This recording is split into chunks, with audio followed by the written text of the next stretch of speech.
Magandang araw sa inyo mga kaibigan. Itong ating almusalita sa araw na ito. Ang ebanghelyo natin ngayon ay Matthew 13:44-46.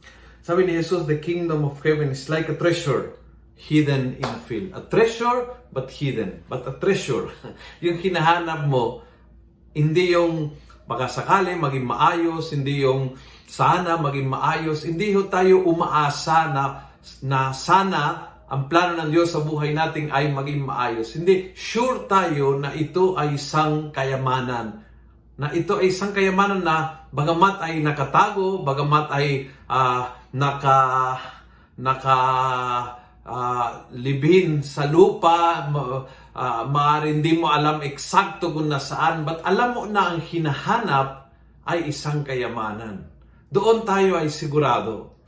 Tayo ay sigurado na ang plano ng Diyos sa buhay natin ay kayamanan. Hindi yung sana may magandang mangyari. Naku, hope ko lang, wish ko lang. Hindi ho ganyan. Ang ating kasiguraduhan ay na ang pagkahari ng Diyos sa buhay natin ay isang dakilang kayamanan at ito ay nakatago. So, kailangan excited, kailangan positive, kailangan sigurado ka na magiging talagang winner ka, ngunit nakatago. So, kailangan hanapin, kailangan dumiskarte.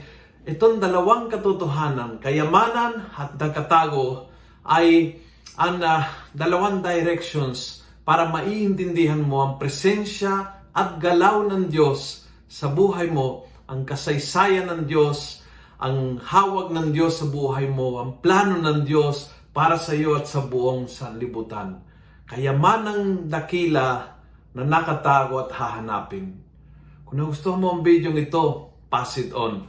Punuin natin ng good news ang social media at gawin natin viral araw-araw ang salita ng Diyos. God bless.